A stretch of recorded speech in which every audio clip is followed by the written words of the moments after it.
बोलिए श्री राधा वल्लभ सरकार की जय। सद्गुरुदेव भगवान की जय। ना गुरुरधिकं तत्त्वं ना गुरुरधिकं तपः ना गुरुरधिकं ज्ञानं तस्मै श्री गुरवे नमः। प्यारे प्रभु प्रेमियों, परम पावन भक्ति माता श्री मीराबाई जी का पावन चरित्र आप सभी श्रवण कर रहे हैं। आपने कल श्रवण किया कि मीराबाई जी द्वारिका में गई हैं और द्वारिका में अष्टपटरानियों ने, दासियों ने किस तरह से दासियों ने सेवा की है। भगवान की अष्टपटरानियों ने मीरा जी का स्वागत किया है, मीरा जी से दुलार किया है। और फिर कल आपने श्रवण किया कि दिव्य द्वारका में मीरा जी को भगवान का दर्शन प्राप्त हुआ। भक्तों, जब ठाकुर जी मीरा जी के उस महल में पधारे, बड़ा अद्भुत दृश्य था। हर जगह श्वेत ही श्वेत रंग था, क्योंकि भगवान नारायण सत्तो गुणी है ना, तो ठाकुर जी जितों जाते हैं सत्व ही सत्व बिखर जाता है, ऐसा आप मान सकते हैं।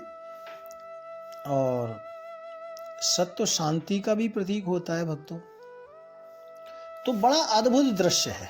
मतलब उतों जिधर ठाकुर जी आ रहे थे ना, वहाँ चंपा, चमेली, ये सब सफ़ेद रंग के पुष्प, सफ़ेद चंदन और सफ़ेद रंग का कमल पुष्प, गुलाब पुष्प, ये सब मानो लहर रहे हैं तुरंत। इतनी अच्छी अवस्था है ये पुष्पों की, यानी मुस्कुरा आ रहे हों। और भगवान जब महल में प्रवेश कर रहे थे तो मानो ये सब पुष्प उनका स्वागत कर रहे हो। बड़ी अद्भुत झांकी है भक्तों। और जब मीरा जी ने प्रणाम करना चाहा तो ठाकुर जी ने मीरा जी को हृदय से लगा लिया। भक्तों, ठाकुर जी ने मीरा जी को हृदय से लगा लिया। और जैसे ही ठाकुर जी का स्पर्श मीरा जी से हुआ ना, तो मीरा जी भाव विभोर हो गई। और भाव विभोर में मीरा जी की आंखें बंद हो गई भक्तों। और उसी छवि में मीरा जी खोई हुई है। और जब मीरा जी की आंख खुली ना, तो देखा कि मीरा जी की आंख जब खुली तो मीरा जी ने देखा वही सागर का तट, और वहां मीरा जी का शरीर पड़ा है। कितने दिनों से मीरा जी की जो दासियां हैं वो मीरा जी को खोज रही थी, लेकिन मीरा जी का कुछ पता नहीं। अचानक दासियों ने देखा कि मीरा जी समुद्र के किनारे बैठी हैं और आंखें बंद हैं। दौड़कर दासियां गईं, मीरा जी के पास बैठ गईं। और धीरे धीरे मीरा जी की जब आंखें खुली तो मीरा जी ने कहा दासियों से कि मैं कहाँ हूँ। आराम से बोला, जैसे कोई बंदा सो के जाग रहा हो, मैं कहाँ हूँ, ऐसे प्यार से बोला। तो दासियों ने कहा, भाई साहब प्रातः काल हो गया है, उठो सरकार। मीरा जी कहने लगी, मैं तो द्वारका में थी। और व्याकुलता से मीरा जी पूछ रही थी, ये कौन सा देश है। दासी ने कहा, भाई साहब ये द्वारका ही है, आप घर पधारने की कृपा करें। मीरा जी को उठाया दोनों दासियों ने, और उठाया तो भक्तों मीरा जी का शरीर अकड़ गया था, क्योंकि आप वो दिव्य द्वारका से ये मृत्यु लोक के संसार के उसमें आ गए ना। संसार में जीव जब आता है ना भक्तों, तो भगवान की माया उसे घेर लेती है ना। और भगवान के धाम जब जाता है जीव, तो वहां तो फिर माया का कोई सवाल ही नहीं, माया तो सेवा करती है। तो जैसे ही मीरा जी संसार में आई, यानी दिव्य द्वारका से आई थी इस द्वारका में, तो शरीर पहले जैसा हो गया, शरीर अकड़ गया। क्योंकि मीरा जी समुद्र के किनारे थी, तो जो दासियां थी सोचने लगी 5, 6, 7 दिन हो गए और स्वामिनी जी का कुछ पता नहीं, तो लगता है इन्होंने समाधि ले ली 7 दिन की, इसलिए शरीर अकड़ गया। प्यारे प्रभु प्रेमियों, देखो ये जो गल्ला है ना, ये आपने सुना, ये वाह जगत की बात है। वाह मतलब ये बाहर के जगत जो संसार है ना, जिसमें हम लोग रह रहे हैं, ये जगत की गल्ला है।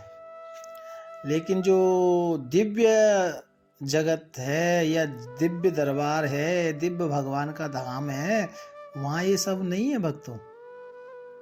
दासियां लेकर आई हैं और दासियों ने मीरा जी को थोड़ा लेप किया है, सेवा की मीरा जी के शरीर की, और दवाई काढ़ा ये सब मीरा जी को दिया।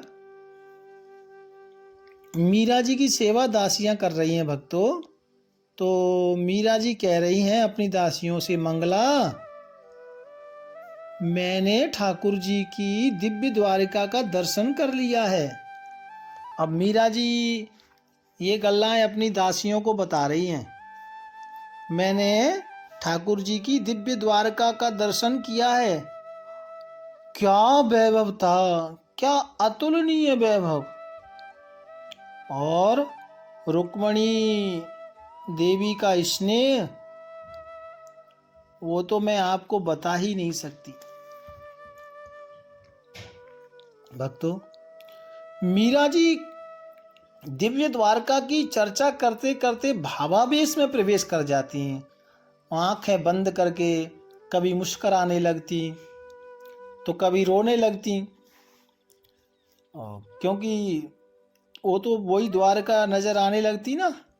भगवान का दर्शन मीरा जी को प्राप्त हुआ, वो बात भी मीरा जी मंगला दासी को बता रही थी, और कह रही थी कि दिव्य द्वारका में उधर की जो अष्टपटरानियों की जो दासियां थीं, अष्टपटरानियां थीं, मेरा कैसा श्रृंगार किया, कितनी मेरी सेवा की, ये सब कुछ मंगला दासी को मीरा जी बता रही थी। प्यारे प्रभु प्रेमियों, और तो मंगला दासी ने कहा, स्वामिनी भाई साहब, ये जो समुद्र के किनारे आप पड़ी थी, बैठी थी, ये सब क्या था? बोले, ये मैनू नहीं पता, लेकिन मुझे ये पता था कि मैं जितने दिन भी तुमको नहीं मिली थी, ये तुम्हारे पास नहीं थी, उस समय मैं द्वारका ही ठाकुर जी के पास थी। हाँ भक्तों, इस तरह से मीरा जी अपनी दासियों को ये दिव्य द्वारका की बात बता रही है। प्रभु प्रेमियों, दिव्य द्वारका की चर्चा, जो जो हुआ, कैसे प्रसाद, कैसी सेवा, वो सब मीरा जी अपनी दासियों को, मंगला को सुना रही है। भक्तों, इधर राजस्थान में, अब देखो थोड़ा आपको पीछे लेके चलता हूं मैं। इधर राजस्थान में चित्तौड़ में, जहां मीरा जी की जो भौतिकवाद की ससुराल थी, जहां से मीरा जी आई थी ना, वो चित्तौड़ से मीरा जी राणा जी के यहाँ से, तो चित्तौड़ से जब मीरा जी आ गई थी भक्तों, तब से चित्तौड़ सुखी नहीं था। मीरा जी का निकलना वहां से हुआ और चित्तौड़ के ऊपर मानो दुख का पहाड़ टूट गया। और ये तो स्वाभाविक है भक्तों, क्योंकि गोस्वामी तुलसीदास बाबा कहते हैं, रामायण में लिखा है कि रावण जब ही विभीषण त्यागा, वै भयहु भव बेनु तब ही अभागा। इसका मतलब ये है कि जब तक लंका में विभीषण जी थे, विभीषण राम भक्त थे भक्तों, है ना, तो जब तक विभीषण थे तब तक वो सब राक्षसों की रक्षा हो रही थी एक संत के रहने से। और जैसे ही विभीषण को रावण ने त्यागा ना, वो उसी समय समझो रावण की मृत्यु की तिथि आ गई, या जितने लंका विनाश का मतलब विभीषण जी का त्यागना यानी लंका का समाप्त होने का दिन आरंभ हो गया। क्योंकि एक संत आपके नगर में रहता है या आपके घर में रहता है तो समझो उसी के कारण हमारी रक्षा है। यहाँ भी यही हो रहा था। चित्तौड़ में जब तक मीरा जी थी तब तक सब अच्छा था, और मीरा जी तो महान संत हैं, और जैसे ही मीरा जी को भक्तों निकाला गया तो बस चित्तौड़ के ऊपर बड़े बड़े शत्रुओं ने चढ़ाई कर दी, और चित्तौड़ का धीरे धीरे वैभव घटने लगा। भक्तों, जो राजा हो चाहे घर का सदस्य हो, यदि किसी भक्त को निकालता है ना, समझो वो व्यक्ति अभागा हो जाता है ना। रावण ने निकाला, रावण अभागा हो गया, राणा ने निकाला मीरा को, तो ये चित्तौड़ का राजा राणा ये भी अभागा हो गया, प्रजा भी अभागी हो गई। क्योंकि संत कृपा से ही तो रक्षा होती है, संत कृपा से सब मंगल होता है। संत का सानिध्य तो जीवन में होना ही चाहिए भक्तों। जब तक आपके जीवन में संत कृपा की छत्र छाया है, ध्यान देना, तब तक वह आपका जीवन भाग्यहीन नहीं हो सकता भक्तों। क्योंकि संत आपसे किसी न किसी रूप में आपको पवित्र ही करते हैं, कल्याण ही करते हैं, है ना। संत आपको कथा सुनाते हैं, संत आपको कथा भगवान के नाम का नियम बताते हैं, बड़ा नियम भी बता देते हैं और शॉर्ट में भी नियम बता देते हैं। और संत आपको दान करना सिखाते हैं, संत आपको जीवन में विवेक सिखाते हैं, है ना। और देखो भैया, ये दान करने का जो सिस्टम है ना, ये भी संत कृपा से ही होता है। अब कोई आपको कहे कि इधर ऐसा कर दो, नहीं करेंगे, लेकिन कोई संत कोई गुरु आपसे कहता है आप कर देते हैं। क्यों? क्योंकि वो गुरु की भक्ति है कि आपको उनकी बात सुन के खुशी होती है और आप तुरंत कहते हैं जी हाँ ये साड़ी सेवा है, ये ऐसी सेवा ये करेंगे, और आप करते हैं। तो वो क्या करते हैं आप? वो संत कृपाई है कि आप ठाकुर जी की सेवा करते हैं या कोई धर्म पुण्य का कार्य करते हैं, है ना। तो ये सब संत कृपाई है भक्तों। तो मीरा जी जब चित्तौड़ से बाहर आ गई थी, चित्तौड़ से जब आ गई थी भक्तों वृंदावन, राणा विक्रम ने मीरा जी को बहुत सताया था और निकल जाने के लिए मजबूर किया था ना। जब तक चित्तौड़ में मीरा जी थी, राणा सुरक्षित था, भाग्यवान था, वैभव था उसके पास। लेकिन जब राणा ने मीरा जी को इतना सता दिया कि मीरा जी को वहां से निकलना पड़ा, चित्तौड़ छोड़कर जब मीरा जी निकली तो भक्तों चित्तौड़ का वैभव धीरे धीरे धीरे धीरे समाप्ति की ओर जाने लगा। राणा का जो राणा था वो भाग्यहीन हो गया, अभागा हो गया। कुछ ना कुछ संकट चित्तौड़ पर आते रहे। और ये चित्तौड़ पर एक दिन तो ये अकबर जो दिल्ली में जो शासन करते थे, अकबर, वो अकबर ने चढ़ाई की और उसमें बड़ा युद्ध हुआ।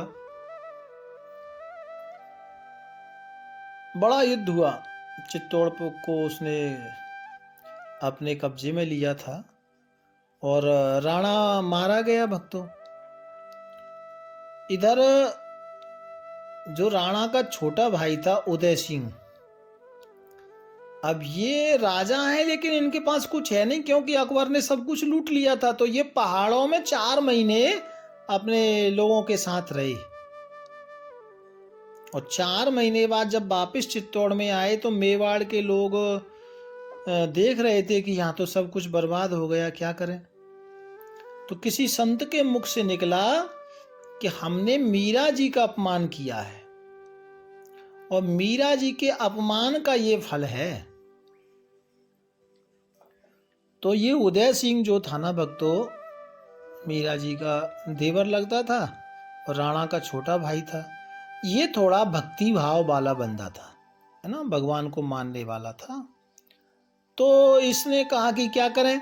बोले मेवाड़ से कुछ लोग जाएं, राजा को सलाह दी, और निश्चय ही ये मीरा जी को निकालने का फल हम लोग भोग रहे हैं। तो निश्चय ही हमने अपमान किया संत का, तो उनको लेकर आए।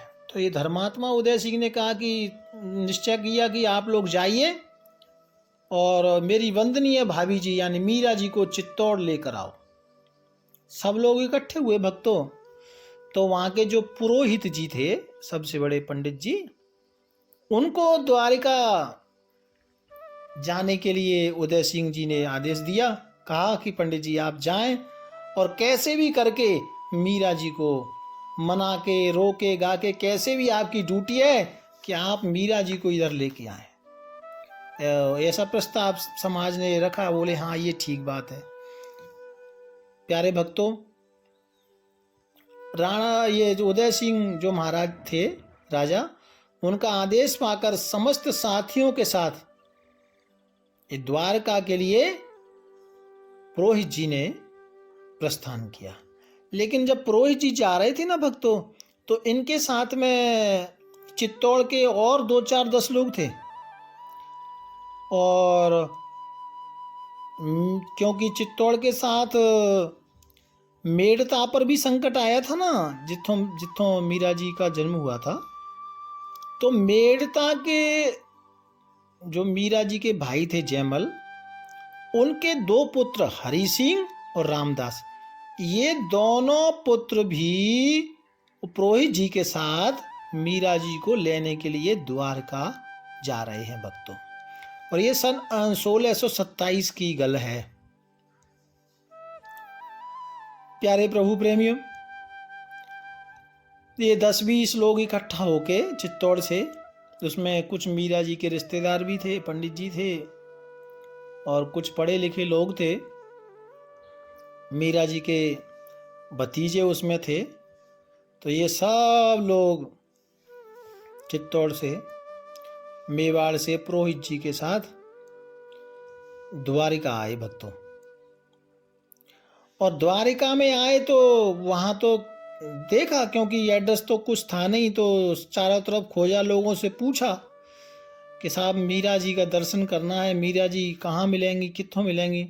तो क्योंकि थोड़ा ढूंढने में समय लगा, लेकिन मीरा जी का तो इधर नाम हो गया था ना, अक्सर लोग जान चुके थे मीरा जी को। तो मीरा जी को ढूंढ रहे थे। लोगों ने कहा कि आप जाइए द्वारकाधीश मंदिर की उधर समुद्र के किनारे मीरा माता का वास है। परिचय दिया। तो ये राज पुरोहित, ये सब लोग मीरा जी की कुटिया पर आए हैं भक्तों। और आकर के सबने मीरा जी को प्रणाम किया। और राज पुरोहित जो थे उन्होंने भी मीरा जी को प्रणाम किया और मीरा जी को समस्त मेवाड़ की जो जो घटना घटी थी वो सब सुनाई। कहा आप जब से आए हैं तब से मेवाड़ उजड़ गया और दिल्ली के राजा अकबर की नज़र में चुभ रहा था मेवाड़ का राज्य, इसलिए अकबर ने पूरी सत्ता उसने छीन ली, या पूरा साम्राज्य उसने ले लिया और उसने सत्ता को प्राप्त कर लिया। सब मारे मारे घूम रहे हैं, आपके आने के बाद हम सब लोग परेशान हैं। और उसने जो भी चित्तौड़ का जो धन था, मेवाड़ का जो धन था, वो सब उसने ले लिया। मीरा जी को जो भी इधर मेवाड़ की, मेड़ता की जो भी समाचार थे ना, वो सब मीरा जी को सुनाए। और ये भी कहा कि हम 4 महीने से हम लोग तो महाराज उदय सिंह के साथ में बाहर पहाड़ों में ही रह रहे हैं, अब चित्तौड़ में आ गए हैं और पुनः महलों का निर्माण आरंभ हो गया है। लेकिन स्वामिनी मीरा जी को पुरोहित जी कह रहे हैं कि अभी विपत्ति समाप्त नहीं हुई है, क्योंकि कुछ ना अभी दुश्मन ने चढ़ाई की थी, उसके बाद थोड़ा समय आया, हम लोग इधर आए, दोबारा निर्माण चित्तौड़ का होने लगा। और पुरोहित जी कहते हैं कि जहाँ एकनाथ लिंग का जो मंदिर था भगवान का, शंकर जी का, वहाँ उस ध्वजा, पीले रंग की ध्वजा को हटा करके हरा रंग वहाँ झूलता है। पुरोहित जी कह रहे हैं कि वो अकबर का जो उनका निशान होता है ना मुस्लिमों का, कहते वो हरा रंग उत्थों झूल रहा है। और पुरोहित जी ने बड़ी आंखों में आंसू भर के मीरा जी को कहा कि आप जैसे तैसे हम लोग वापिस चित्तौड़ में आ गए हैं, राजा ने झील का भी निर्माण करा दिया है जल के लिए, प्रजा के लिए। लेकिन पुरोहित जी की आंखों में आंसू आ गए भक्तों, और रोते हुए बोले कि राजा ने तो झील का निर्माण करा दिया, लेकिन भाई साहब वो झील भी सूखी पड़ी है, अकाल पड़ गया, भूमि एकदम सूख रही है, भूमि नंगी हो गई है, राज खजाना खाली हो गया है, कुछ भी उसमें नहीं है। पुरोहित जी ने बहुत विनम्रता से हाथ जोड़कर आंखों में आंसू भरे मीरा जी से कहा, सरकार आपकी ओर सब आशा भरी दृष्टि से देख रहे हैं, राज परिवार हम सब आपकी ओर आशा भरी दृष्टि से देख रहे हैं, चित्तौड़ के बड़े बूढ़े माताएं सब आपको आशा भरी दृष्टि से देख रहे, सबके साथ अनर्थ हो रहा है, और ये सब आपको सताने के कारण हुआ है। आपने मेवाड़ का परित्याग किया है, तब से मेवाड़ संकट में आ गया है, कृपा करके आप वापिस पधारें, आप मेवाड़ में वापिस पधारें, सब ठीक हो जाएगा, प्रजा और राज परिवार सब खुशहाल हो जाएंगे। पुरोहित जी ने कहा, हे स्वामिनी, ये बूढ़ा ब्राह्मण मेवाड़ की ओर से आपसे भीख मांगता है। पुरोहित जी रो रहे थे भक्तों, अपना साफा सिर, जो साफा पगड़ी पहनी थी, वो सिर से उतार के मीरा जी के पैरों में, चरणों में रख दिया और हाथ जोड़कर अपनी पाग रखे मीरा जी के सामने ब्राह्मण देवता ने जमीन पर हाथ रख दिए, पाग को रखा, हे स्वामिनी हमें सनाथ करो, हम सब चित्तौड़वासी अनाथ हो गए हैं। इस तरह से वो पुरोहित जी भक्तों रो रहे हैं, दोनों हाथ पृथ्वी पर रखे, और पुरोहित जी बिलख बिलख कर रोने लगे, बहुत रो रहे थे भक्तों, मीरा जी की आंखों में भी आंसू आ गए। प्यारे प्रभु प्रेमियों, और जो मीरा जी के भतीजे आए थे, उन्होंने भी मीरा जी को प्रणाम किया। सबकी आंखों में आंसू थे, सब रो रहे थे। यदि आप नहीं पधारोगे तो हमारे सबके प्राण संकट में हैं, हम सब खत्म हो जाएगा, सब समाप्त हो जाएगा, हम कहां जाएं। इसलिए इस विपत्ति को अब आप ही दूर कर सकते हैं। और सब चित्तौड़ के जो बासी थे हाथ जोड़कर सब रो रहे हैं, मीरा जी से प्रार्थना कर रहे हैं, कह रहे हैं हमारी प्रार्थना आप स्वीकार करो, हमारी रक्षा करो, हमारी रक्षा करो। हम सब अनाथ हो गए हैं, हमें सनाथ करो। प्यारे प्रभु प्रेमियों, बच्चे भी रो रहे हैं, हालात बहुत खराब है।